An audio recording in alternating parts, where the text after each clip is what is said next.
Hi everyone, कैसे हैं आप सब। मैं हूं तान्या फ्रॉम विद्यार्थी। आपका स्वागत है नई वीडियो में। आज हम लोग पढ़ने वाले हैं संस्कृत एनसीईआरटी बुक दीपकम का क्लास 7th का 6th चैप्टर, जिसका नाम है क्रीडाम व्यम श्लोकांत्याक्षरीमम।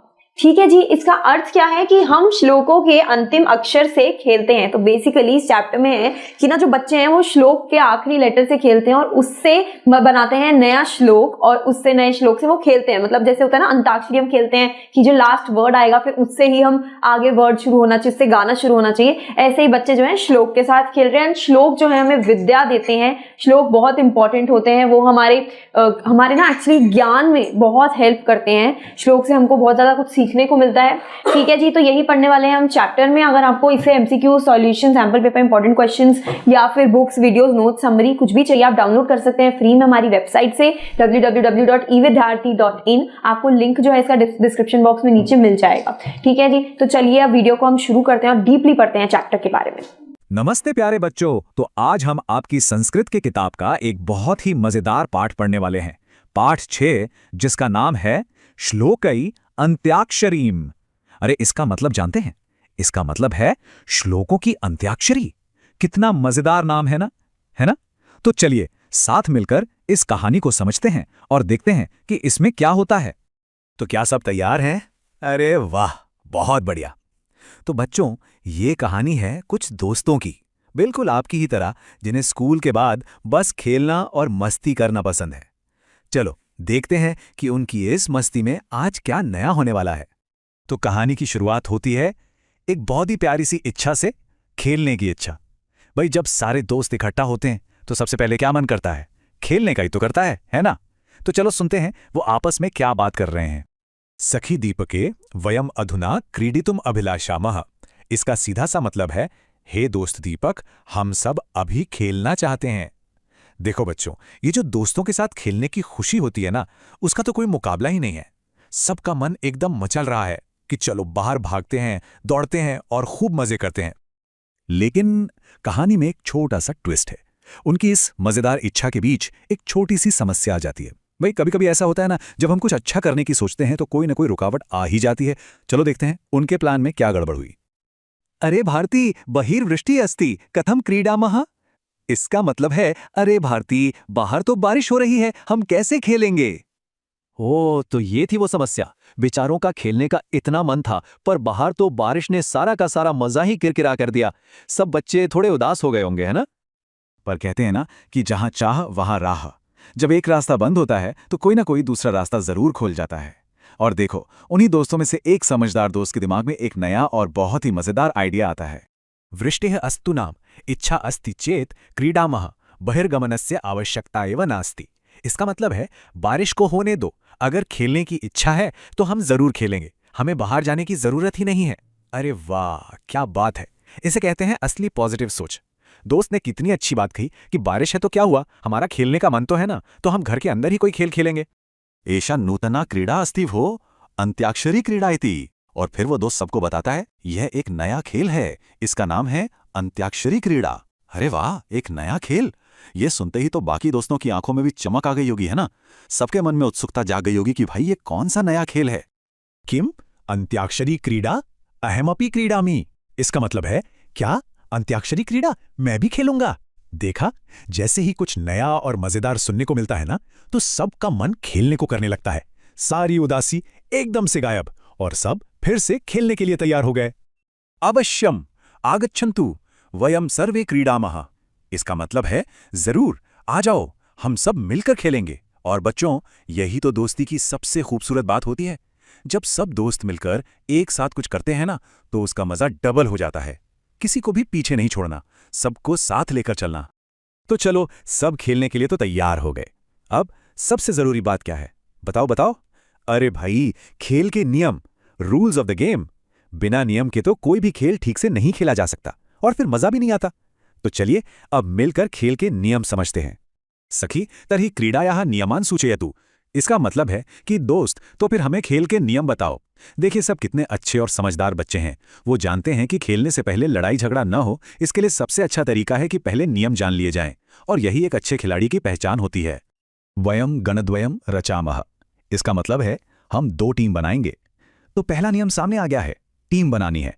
और जब टीम बन जाती है ना, तो खेल में एक अलग ही जोश आ जाता है। अपनी टीम को जिताने का जो मजा है वो तो कुछ और ही होता है। और ये लीजिए, टीम बन भी गई। पहली टीम का नाम है ज्ञानमाला, मतलब ज्ञान की माला। लगता है इस टीम के बच्चे बहुत होशियार हैं। और दूसरी टीम का नाम है रसमाला, मतलब आनंद और रस की माला।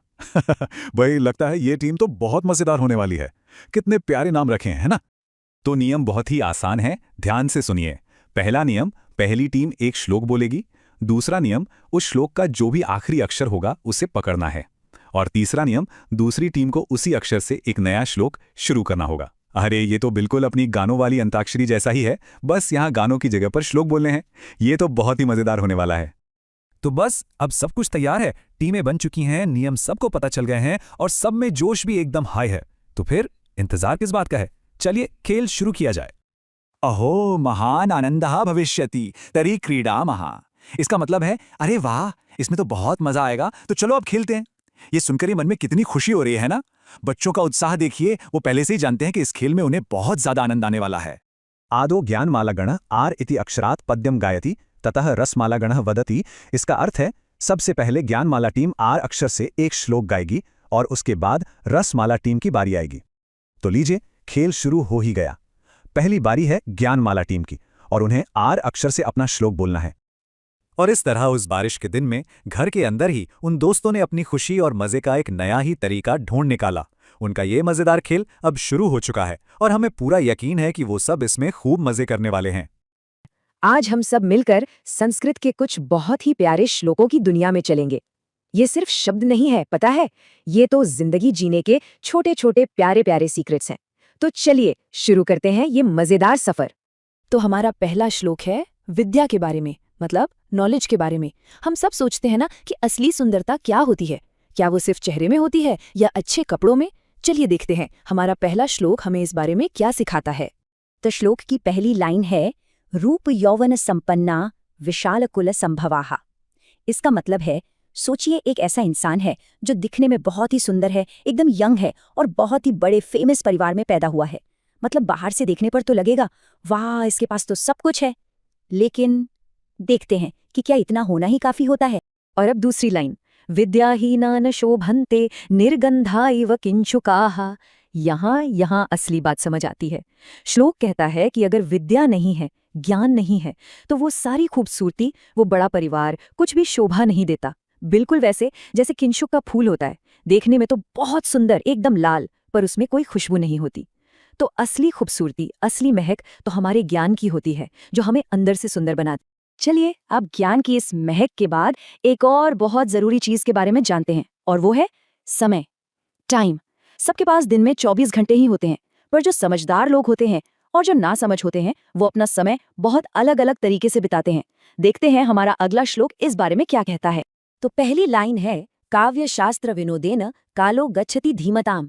इसका मतलब है कि जो बुद्धिमान लोग होते हैं, जो धीमान होते हैं, उनका समय अच्छी अच्छी कविताएं पढ़ने में, ज्ञान की बातें सीखने में और मजेदार चीजें जानने में बीता है। मतलब उनके लिए फन का मतलब भी लर्निंग होता है। वो हर पल कुछ नया सीखने में खुशी ढूंढते हैं। और दूसरी तरफ व्यसनेन च मूर्खाणाम निद्रया कलहेन वाह। और जो मूर्ख लोग होते हैं उनका समय कैसे बीतता है? बुरी आदतों में, या बहुत ज्यादा सोने में, या फिर लड़ाई झगड़ा करने में। तो ये श्लोक हमें सिखाता है कि समय कितना कीमती है और हमें इसे अच्छी चीजों में लगाना चाहिए, बर्बाद नहीं करना चाहिए।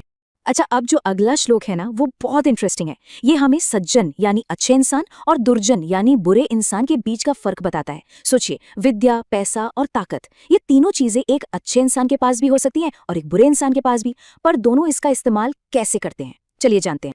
तो श्लोक की पहली लाइन कहती है विद्या विवादाय धनम मदाय शक्ति ही परेशान परिपीड़नाय। इसका मतलब है एक दुष्ट व्यक्ति के लिए जो खल होता है, उसकी विद्या होती है फालतू की बहस करने के लिए, उसका पैसा होता है घमंड करने के लिए, देखो मेरे पास कितना कुछ है, और उसकी ताकत होती है दूसरों को परेशान करने के लिए, उन्हें दुख देने के लिए। लेकिन अब देखिए अच्छे इंसान के साथ क्या होता है। खलस्य साधोर विपरीतमेतत् ज्ञानाय दानाय च रक्षणाय। मतलब एक साधु या सज्जन व्यक्ति के लिए सब कुछ एकदम ऑपोजिट, एकदम उल्टा होता है। उसकी विद्या होती है ज्ञान बांटने के लिए, उसका धन होता है दान करने के लिए, और उसकी शक्ति होती है कमजोरों की रक्षा करने के लिए। तो देखिए, बात ये नहीं कि हमारे पास क्या है, बात ये है कि हमारा दिल कैसा है और हम उन चीज़ों का इस्तेमाल कैसे करते हैं। हमारा जो अगला श्लोक है वो एक बहुत ही गहरी बात कहता है। वो हमें सोचने पर मजबूर करता है कि असल में इंसान होने का मतलब क्या है। क्या सिर्फ इंसान जैसा दिखना ही काफी है या कुछ और भी है जो हमें जानवर से अलग बनाता है। चलिए समझते हैं।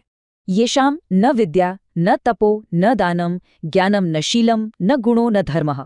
जरा उन लोगों के बारे में सोचिए जिनके पास ना तो विद्या है, न तप यानी डिसिप्लिन, न दान देने की भावना, ना ही ज्ञान, न अच्छा कैरेक्टर, न कोई गुण और ना ही धर्म है।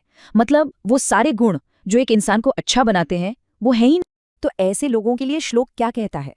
ते मर्त्य लोके भुवि भारभूता मनुष्य रूपेण मृगाश्चरन्ति। मतलब ऐसे लोग इस धरती पर सिर्फ एक बोझ है और वो इंसान के रूप में जानवर की तरह ही घूम रहे हैं। ये कितनी बड़ी बात है ना? ये हमें याद दिलाता है कि असली इंसानियत हमारे गुणों से होती है, हमारे कर्मों से होती है, सिर्फ हमारे शरीर से नहीं। वाह! तो अब तक हमने कितनी सारी बातें सीखी और सब में एक चीज कॉमन थी, विद्या यानी ज्ञान। पर अब ये समझते हैं कि विद्या से हमें मिलता क्या है। हमारा आखिरी श्लोक एक प्यारे से ट्रेजर बॉक्स की तरह है जो हमें बताता है कि विद्या पाने से कौन कौन से खजाने मिलते हैं। तो पहली लाइन है, तदा वृत्तिश्च कीर्तिश्च लक्ष्मीर्वाणी यशस्विनी। इसका मतलब है जब हमारे पास विद्या होती है तो हमें क्या क्या मिलता है? वृत्ति यानी एक अच्छा काम, कीर्ति यानी फेम, लक्ष्मी यानी धन और यशस्विनी वाणी मतलब बोलने का एक ऐसा तरीका कि सब प्रभावित हो जाएं। ये सब चीजें हमें दुनिया में सक्सेसफुल बनाती हैं, लेकिन सबसे बड़ा इनाम तो अभी बाकी है। और वो सबसे बड़ा इनाम इस आखिरी लाइन में है, तत्वज्ञानम परा शांति यदा विद्या भवेत् तव। ये कहता है कि विद्या से मिलता है तत्व ज्ञान, मतलब चीजों की असली समझ, द रियल ट्रूथ, और मिलती है परा शांति, मतलब मन का वो सुकून जिससे कोई डिस्टर्ब नहीं कर सकता। तो दुनिया की सफलता तो एक बात है, पर विद्या का जो सबसे बड़ा सबसे कीमती तोहफा है वो है मन की शांति और सच्ची समझ। और ये एक ऐसा खजाना है जिसे हमसे कोई कभी भी नहीं छीन सकता। तो चलिए आज हम सब मिलके ना विद्या के इस सागर में डुबकी लगाते हैं और देखते हैं कि ये जो ज्ञान है जिसे हम नॉलेज कहते हैं वो असल में कितना कितना कीमती है। क्या सब तैयार है? चलो फिर शुरू करते हैं। तो सबसे पहले ये सवाल आता है कि भाई विद्या को सबसे बड़ा धन मतलब एक खजाना क्यों कहा जाता है? हमारा जो पहला श्लोक है ना वो हमें यही बात समझाने वाला है। विद्या नाम नरस्य रूपम अधिकम प्रच्छन्न गुप्तम धनम विद्या भोग करी यशः सुख करी विद्या गुरुणाम गुरु हो। इसका मतलब ये हुआ कि विद्या ही इंसान का असली रूप है, उसकी असली सुंदरता। ये ना एक ऐसा छिपा हुआ खजाना है जो किसी को दिखता नहीं है। विद्या से हमें भोग, यश और सुख सब कुछ मिलता है। और पता है, विद्या तो गुरुओं की भी गुरु है। तो बच्चों, हमारी असली सुंदरता हमारे कपड़ों या चेहरे से नहीं, हमारे ज्ञान से होती है ना? विद्या बंधुजनों विदेश गमने विद्या परा देवता विद्या राजसु पूजते नहीं धनम विद्या विहीनः पशुः। इसका मतलब है कि जब हम कभी विदेश जाते हैं किसी अनजान जगह पर, तो वहाँ विद्या ही हमारी सबसे अच्छी दोस्त होती है। विद्या को सबसे बड़ा देवता माना गया है। अरे राजाओं के बीच भी ना विद्या की ही पूजा होती है, धन की नहीं। और जिसके पास विद्या नहीं है वो तो पशु के समान है। सोचो जरा, हमारा ज्ञान ही है जो हमें हर जगह इज्जत दिलाता है। ठीक है, तो ये तो समझ आ गया कि विद्या कितनी जरूरी है, पर सवाल ये है कि इसे पाया कैसे जाए, और सिर्फ विद्या ही क्यों? जिंदगी में कामयाब होने का सही तरीका क्या है? चलिए देखते हैं हमारा अगला श्लोक हमें क्या सिखाता है। शनैः पंथा शनैः कंथा शनैः पर्वत लंघनम। इसका मतलब है कि रास्ता धीरे धीरे ही तय होता है, गुदड़ी या चादर भी धीरे धीरे ही बनती है, और पहाड़ पर भी तो धीरे धीरे ही चढ़ा जाता है ना? इस एक छोटी सी लाइन में धैर्य का मतलब पेशेंस का कितना प्यारा संदेश है। कोई भी बड़ा काम झटपट नहीं होता, उसमें वक्त लगता। शनैर्विद्या शनैर्वित्तम पंचैतानि शनैः शनैः। और बिल्कुल उसी तरह विद्या भी धीरे धीरे ही हासिल होती है और धन भी धीरे धीरे ही कमाया जाता है। ये जो 5 चीजें हैं ना, ये सब धीरे धीरे ही होती हैं। मतलब हमें कभी भी जल्दबाजी नहीं करनी चाहिए, बस सब्र के साथ लगातार कोशिश करते रहना है। तो इस श्लोक से हमें 5 जरूरी बातें पता चली। रास्ता चलना, गुदड़ी बनाना, पहाड़ पर चढ़ना, ज्ञान पाना और धन कमाना। इन 5 कामों में हमें सब्र और लगन की जरूरत होती है। देखिए यहाँ पर कितनी अच्छी तरह से ये बात समझाई गई है। अच्छा, अब एक और सवाल पूछते हैं कि भाई जिंदगी में असली खुशी कैसे मिलती है? वो वाली खुशी जो हमेशा हमेशा हमारे साथ रहे। क्या लगता है? चलिए, हमारा अगला श्लोक हमें इसी का जवाब देगा। न विद्याया विना सौख्यम नराणाम जायते ध्रुवम। इसका बहुत सीधा सा मतलब है कि विद्या के बिना इंसान को कभी भी सच्ची और हमेशा रहने वाली खुशी मिल ही नहीं सकती। देखिए, बाहर की चीजों से जो खुशी मिलती है ना, वो तो थोड़ी देर की होती है। असली खुशी जो दिल से आती है वो तो ज्ञान से ही मिलती है। अतो धर्मार्थ मोक्षेभ्यो विद्याभ्यासम समाचरेत। इसीलिए अगर जीवन के सबसे बड़े लक्ष्य जैसे कि धर्म, अर्थ और मोक्ष को पाना है तो हमें विद्या का अभ्यास करना ही चाहिए। मतलब अगर जिंदगी में कुछ भी बड़ा पाना है ना तो उसका रास्ता पढ़ाई लिखाई और सीखने से ही गुजरता है। हम सबको सुंदर दिखना अच्छा लगता है ना, और इसके लिए हम तरह तरह के गहने भी पहनते हैं। पर क्या कभी सोचा है कि दुनिया की जो सबसे खूबसूरत चीजें हैं उनके गहने क्या है? चलिए अगले श्लोक में इसी प्यारी सी तुलना को समझते हैं। तारानाम भूषणम चंद्रः लतानाम भूषणम सुमम, यानी तारों का गहना क्या है? चांद। और लताओं मतलब बेलों का गहना क्या है? फूल। जरा सोचकर देखिए, रात में अगर चांद ना हो तो तारे कितने फीके लगेंगे, और बिना फूल के कोई बेल कितनी अधूरी सी लगती है ना? पृथिव्याः भूषणम राजा विद्या सर्वस्य भूषणम। इसका अर्थ है कि पृथ्वी का गहना राजा है, लेकिन विद्या तो हम सब का गहना है। ये कितनी गहरी बात है। सोचिए, राजा तो सिर्फ धरती की शोभा बढ़ाता है, पर ज्ञान एक ऐसा गहना है जो हर इंसान को, चाहे वो कोई भी हो कहीं भी हो, सुंदर बना देता है। तो देखिए ये तुलना कितनी साफ है। तारों के लिए चांद, बेलों के लिए फूल, धरती के लिए राजा, और हम सब के लिए हमारा ज्ञान ही हमारा सबसे कीमती गहना है। चलिए अब हम अपने आखिरी श्लोक पर पहुंच गए हैं, और यहाँ एक बहुत ही मजेदार सवाल है कि आखिर इस विद्या वाले धन में ऐसी क्या खास बात है जो इसे बाकी सारे धनों से बिल्कुल अलग और सबसे बड़ा बनाती है। न चोरहार्यम न च राजहार्यम न भ्रातृभाज्यम न च भारकारी। इसका मतलब है इसे ना तो कोई चोर चुरा सकता है, ना कोई राजा इसे छीन सकता है, ना ही भाइयों में इसका बंटवारा हो सकता है, और ना ही इसका कोई बोझ होता है। अरे वाह, सोचिए वो कितना अनोखा खजाना है ये हमारा ज्ञान।